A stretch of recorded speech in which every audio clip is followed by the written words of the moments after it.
Bonjour et bienvenue sur la chaîne de Green Spider. Donc aujourd'hui je vous présente ce petit couteau de la marque Civivi qui est le modèle Timberbark. Alors ça faisait un petit moment que je ne vous avais pas présenté de couteau et notamment de la marque Civivi.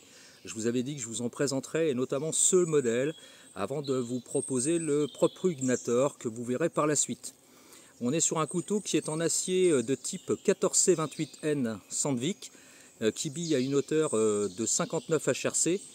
Avec 7,2 cm de coupe au niveau du tranchant, donc pour une longueur de lame de 8 cm, un manche de 9, ratio d'équilibre on va dire presque parfait au niveau de la stabilité, et on est sur un montage full tang, entendez par là, donc plate semaine avec deux plaquettes en G10 de type verte. Et puis on a également un revêtement de type Stonewash. Donc vous verrez, je vous mettrai des encarts vidéo pour que vous puissiez voir la définition au niveau de la couleur, ce que ça représente. Avec des montages de vis pour solidariser les plaquettes sur le montage donc plate semaine de manière intégrale. Alors l'étui, c'est un étui en Kydex que vous verrez, je vous le montrerai, qui est fourni avec une patte de type Techlock. Mais que j'ai modifié pour une question, on va dire plus d'utilisateur. Vous comprendrez pourquoi par la suite. Donc voilà un petit peu pour les caractéristiques du couteau. Maintenant, je ne vais pas trop m'attarder là-dessus. Je vous laisserai de toute façon la nomenclature comme d'habitude en bas en commentaire sous la vidéo pour que vous puissiez voir à quoi ça correspond.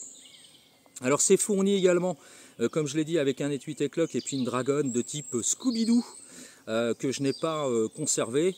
C'est, on va dire, ce qu'il y a de standard qui est proposé chez Civivi. Bon, ça comporte pas vraiment d'intérêt. Moi, j'ai préféré lui faire une petite dragonne de manière à passer en fait les doigts à l'intérieur, de manière à pouvoir éventuellement sécuriser le couteau comme ça, puisqu'on est sur quelque chose de très léger, puisqu'il ne fait pas plus de 95 grammes sans l'étui, bien entendu. Voilà un petit peu pour les caractéristiques techniques. Alors effectivement, j'ai oublié de mentionner que c'était de type drop point au niveau de la pointe de la forme de la lame, donc c'est ce qui se prête le plus pour pouvoir utiliser le couteau dans différentes circonstances avec un belly qui est bien prononcé au niveau du tranchant, ce qui permet d'avoir une zone de coupe assez intéressante.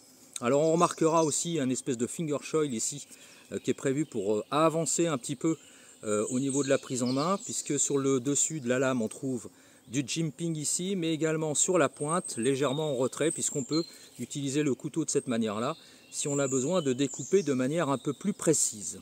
Voilà un petit peu pour les caractéristiques du couteau en lui-même. Maintenant, je vais vous donner mon retour d'utilisateur, ce que j'en pense. Alors, première chose, au niveau de la construction, rien à dire. Au niveau du montage, rien à dire. Les arêtes sont bien arrondies à l'intérieur, puisque les plaquettes sont légèrement en retrait, donc en fait le montage est légèrement à 1 ou 2 mm près, mais c'est très très bien monté, c'est parfaitement arrondi. Alors le couteau n'est pas suffisamment saillant sur le dos de la lame pour pouvoir se prêter à un usage de type fire steel, donc c'est pas la peine d'y penser. Par contre au niveau du revêtement ça tient très très bien. Bon voilà, c'est pas non plus un couteau qui est très imposant. Très sincèrement, pour les petites balades dans la nature, pour couper des petits bouts de bois classiques, se préparer à manger, pourquoi pas couper du saucisson, tout ce qui s'ensuit, épluchage de pommes si on se balade en rando avec ce type de couteau, au niveau de la taille ça suffit amplement. Alors évidemment c'est pas un couteau qui se prête à faire du bâtonnage, de toute façon vous connaissez mon avis par rapport à ça. Bon, je suis pas très adepte du bâtonnage, mais enfin au pire vous pourriez toutefois vous en servir si vous deviez utiliser un réchaud à bois et vous constituer un petit peu de petits morceaux de bois pour le réchaud en question, ça posera pas de problème. Non, ce qui me dérange principalement sur ce couteau, c'est le manque d'épaisseur au niveau du manche. C'est assez fin au niveau des plaquettes. Ce qui veut dire que quand on a le couteau, alors là, au niveau de la définition, vous le voyez, on est sur 5 doigts. Ceci étant, je rappelle quand même la taille de mes mains, je fais 8,5. Donc j'ai une taille de main, on va dire, assez réduite. Ça ne me pose pas de problème.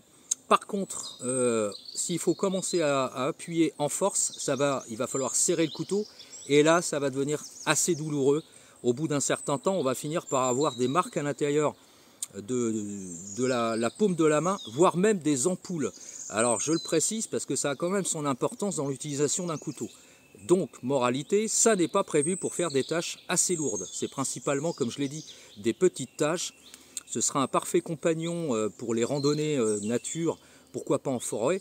Mais si c'est pour l'utilisation d'un couteau unique en matière à tout faire, on va dire, on oublie complètement.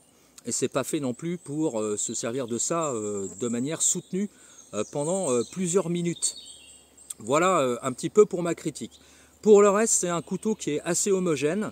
Au niveau du poids, hein, je l'ai dit, au niveau de l'équilibre, on est sur quelque chose de bien équilibré. C'est pas quelque chose qui est compliqué à manipuler, au contraire. C'est un couteau qui est assez passe-partout. Il est relativement bien fini, hein, je trouve, au niveau de la définition. Donc voilà, il ne souffre pas de défauts particuliers. Maintenant, dernier point quand même, alors l'étui en Kydex, il fonctionne très très bien. Je privilégie le port au niveau de la ceinture ici, parce que c'est plus facile pour le dégagement, pour l'avoir avec soi, d'autant qu'en plus, vu la forme et la longueur du couteau, c'est pas quelque chose de très grand. Voilà. Par contre, la dernière critique que je pourrais apporter, comme toujours, chez Civivi, c'est cher. Puisque là, il faut compter 70 € pour ce couteau, quelle que soit la version, puisqu'en fait, il y a 4 versions disponibles pour cette lame, avec des plaquettes différentes au niveau des couleurs, en passant par le noir et le orange. Et 70 € pour ça, 14C28N pour l'acier Sandvik, qui est quelque chose qu'on trouve partout, c'est quand même assez cher. Donc voilà, moralité, c'est pas un mauvais couteau. Maintenant, est-ce que ça vaut le coup d'investir 70 € pour un couteau comme ça? Si vous vous souvenez, à titre de comparaison, je vous avais présenté le Mini Elementum, qui était pareil, très cher à mon sens, hein, qui était à plus de 50 €. C'est toujours pareil, c'est la marque, hein, on paye Civivi. Bon voilà, si on regarde ailleurs, notamment chez Condor, si vous voulez quelque chose de plus grand, costaud, etc., pour presque le même prix, vous allez vous trouver chaussures à votre pied sans problème. Voilà, ce sera à vous de voir. Quoi qu'il en soit, c'est pas un mauvais couteau, un peu cher et manque d'épaisseur au niveau des plaquettes. Voilà pour mon compte rendu. J'espère que ça vous aura plu. Si vous avez des questions ou des commentaires, n'hésitez pas, c'est en bas que ça se passe, ou par message privé. Je vous dis à très bientôt pour une prochaine. D'ici là, comme toujours, portez-vous bien et surtout, carpe diem. Salut!